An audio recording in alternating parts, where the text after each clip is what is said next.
Usually when we look at a really majestic, powerful animal, there's this automatic expectation of invincibility. Oh, absolutely. Yeah, we just assume they're tough. Right. You look at a dog that was historically bred to hunt bears, in the freezing mountains of Japan, a creature that is basically built like a muscular tank. A very fluffy tank. Exactly, yeah. And you just assume its biology is as bulletproof as its exterior. Like you assume it's tough, resilient, totally unbreakable. Well, it is entirely human nature to make that leap. I mean, we see heavy bones and this stoic demeanor, and we equate that physical bulk with, an impenetrable biological armor. Exactly. Yeah. But then you actually step into the world of the Akita, and suddenly that whole illusion of invincibility just shatters. It really does. It falls apart quickly. Because hiding underneath that burly bear hunting exterior is a biological landscape that is, frankly, shockingly complex and incredibly delicate. Highly sensitive. Right. We are talking about an animal whose internal system is so highly strung that a routine dose of anesthesia or even just a standard veterinary blood test can send it into an absolute crisis. It was one of the most profound paradoxes in canine biology, honestly. Yeah. The very traits that allowed them to survive in one of the harshest environments on Earth have left them biologically vulnerable in our modern world. And that paradox is exactly why you are here with us today. So welcome to this deep dive. Thank you. Glad to be here. We have a massive stack of material in front of us today for you. We've pulled from Wikipedia's breed archives, the official American Kennel Club standards, some really dense veterinary diagnostic manuals, and a few very comprehensive breeder guides, all focused on the Akita. It's a lot of reading. It is. But our mission today is not just to recount their famous loyalty or, their history alongside the samurai. Right, we're going deeper than that. Yeah, we are zeroing in on the physical reality of living with one of these dogs today. What does it actually take to keep an Akita healthy, well-groomed, and frankly, alive?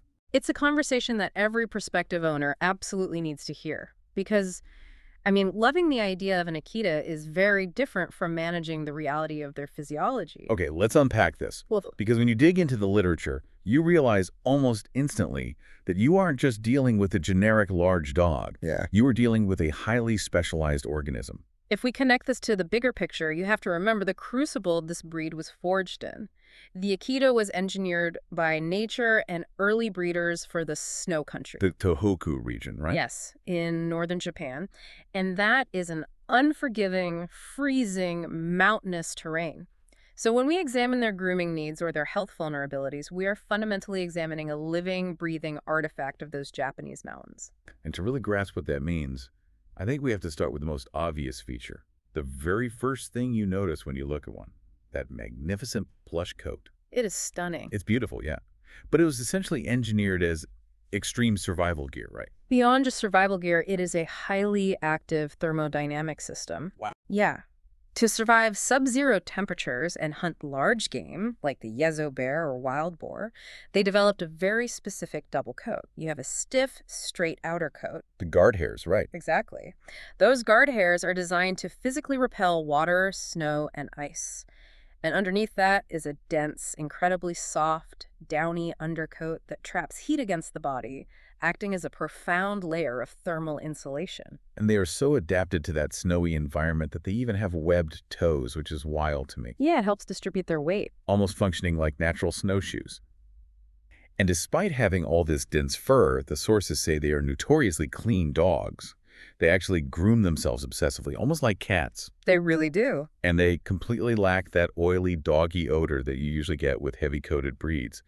For regular day-to-day maintenance, you're mostly just looking at a weekly brushing with a slicker brush to keep the guard hairs free of debris. Right, but I have to emphasize that's only the baseline. That low-maintenance solution completely vanishes when the seasons shift. Oh yes, the dreaded blow. The blow. Twice a year, usually in the spring and autumn, the Akita goes through what owners universally refer to as blowing their coat. And this isn't just, standard shedding where you find a little extra hair on the couch. No, not at all. This is a massive metabolic swap. It sounds less like a dog shedding and more like someone taking off a thick winter wetsuit to put on a summer rash guard. They lose that entire dense undercoat in these tumbling fist-sized clumps all over your house. It is a dramatic biological event. Because the ambient temperature is shifting, the dog's body is rapidly discarding the old thermal layer to prepare a new one suited for the upcoming season. So the weekly brushing is just not going to cut it anymore. The weekly brushing goes out the window. You have to step in with specific tools like an undercoat rake and brush them daily. Daily. If you don't actively manage that transition, the dead undercoat gets trapped beneath the guard hairs. And what happens then? It creates severe mats that trap moisture against the skin, which inevitably leads to painful bacterial skin infections. Which is a huge time commitment. And reading about the sheer volume of fur they lose during the blow, it leads to a very logical question that I'm sure you are wondering right now. I hear this one all the time. Right. If they shed this much, and they clearly get hot and uncomfortable in the summer, why can't we just shave them? Oh, boy. Just buzz it down in May, save our vacuum cleaners, and keep the dog cool. That is a very common impulse, but it is an absolutely disastrous idea. You should never, ever shave a double-coated breed like an Akita. It seems so counterintuitive, though. Like, if they're wearing a fur coat in July, aren't we doing them a favor? Actually, it's the exact opposite. That double coat works in both directions. Yes, it traps heat in the winter, but in the summer, those outer guard hairs protect the skin from direct ultraviolet rays. So it prevents sunburn. Exactly. Furthermore, the coat actively traps a layer of cooler air against the dog's skin, insulating them from the ambient heat. If you shave an Akita, you strip away their natural cooling mechanism and expose their highly sensitive skin to severe sunburn. Wow, so you're making it worse. You are actually exponentially increasing their risk of heat stroke. So the coat is basically their built-in bidirectional air conditioning unit. Precisely. And it goes a step further regarding the physical damage. Shaving physically damages the architectural structure of the fur. How so? If you cut down to the skin, the downy undercoat and the stiff outer guard hairs will attempt to grow back at the exact same time. They tangle together, creating a Velcro-like texture that ruins the coat's ability to repel water or regulate temperature. Oh, that sounds awful. It is. In many cases, an Akita's coat, once shaved, never grows back healthily again. Okay, consider the clippers officially banned. Never shave the Akita. Never. Now, all that massive fur we just talked about, it's hiding an equally massive frame. And that bulk comes with a heavy biological cost for their skeleton. It certainly does. The breed standard describes them as dogs of imposing stature, with males regularly weighing well over 100 pounds. But carrying that kind of weight around, I mean, that puts a tremendous amount of stress on their joints. It's the standard trade-off in canine biology.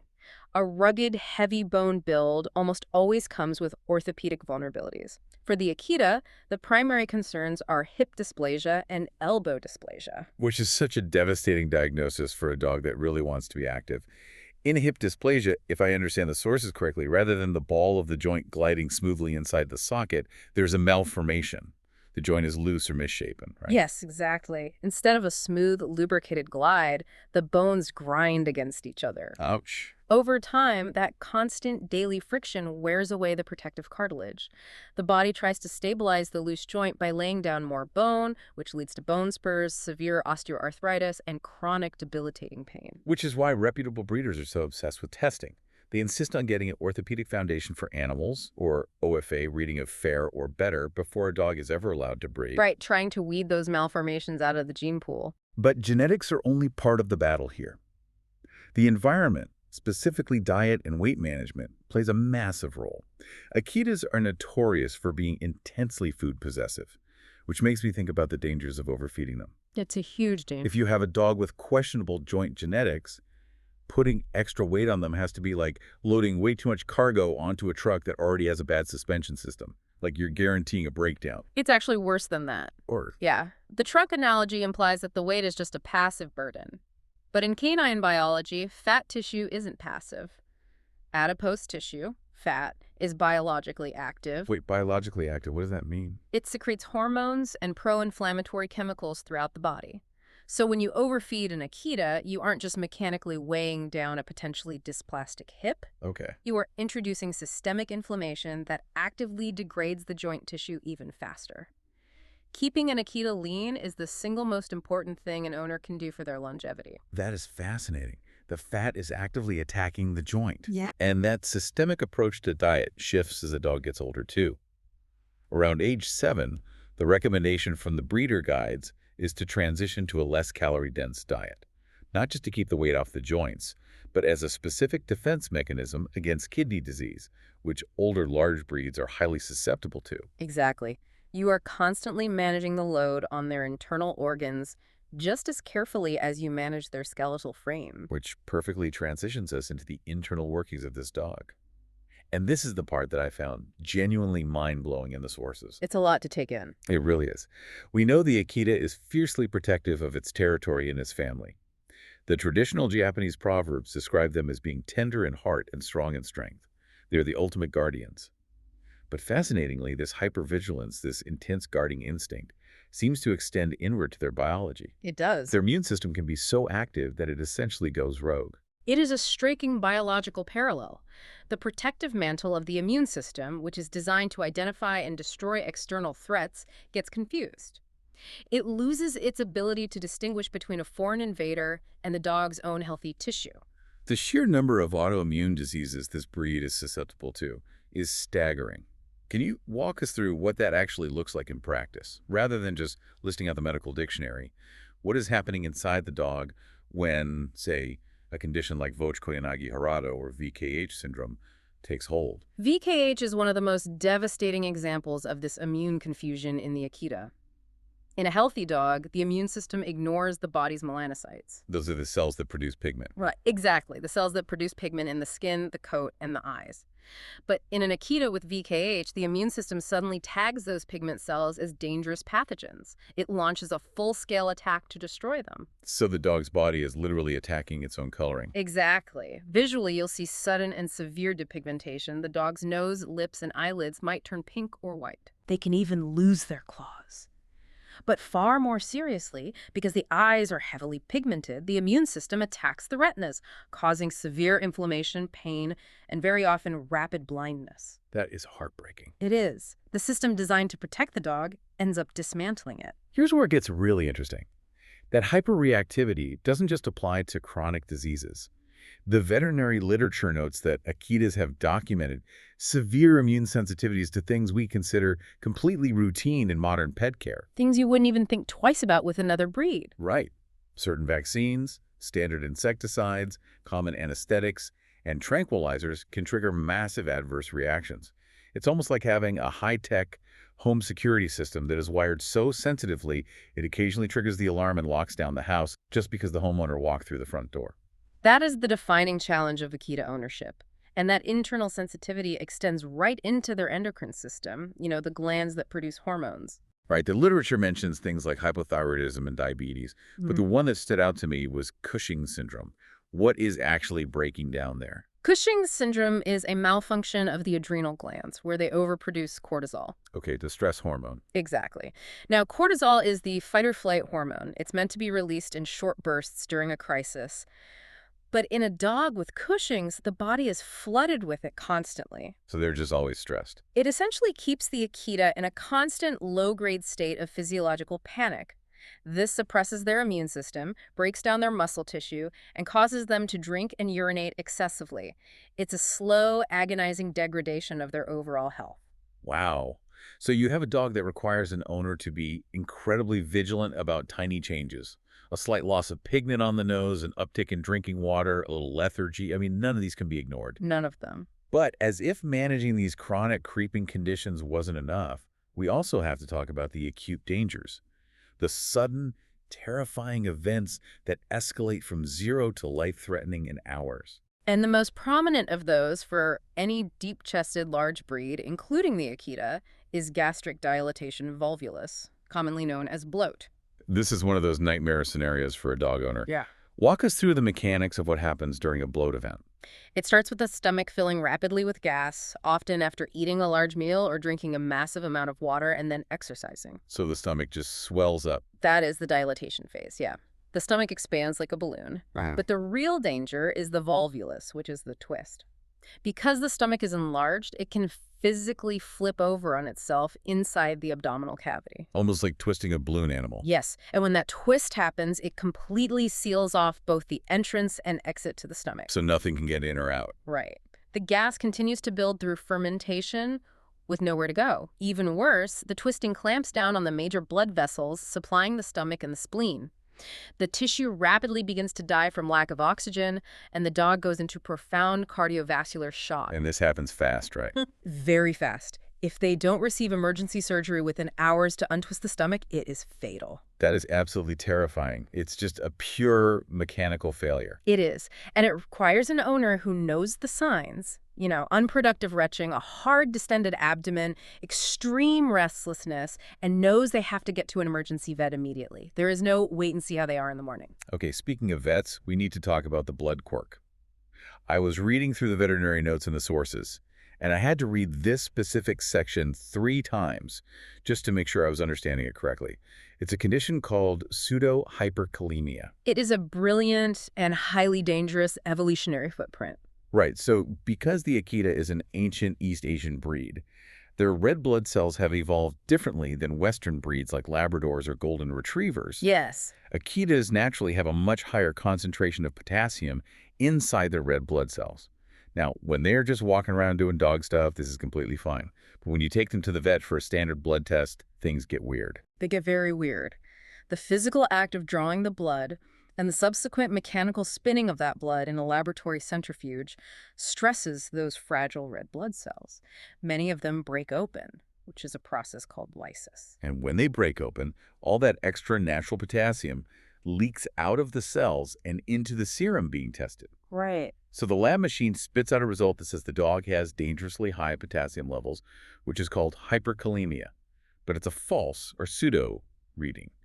The abnormality only exists inside the test tube, not inside the dog. Exactly. The blood is perfectly balanced while it's flowing through the dog's veins. But this raises an important question, and frankly, it's a matter of life and death.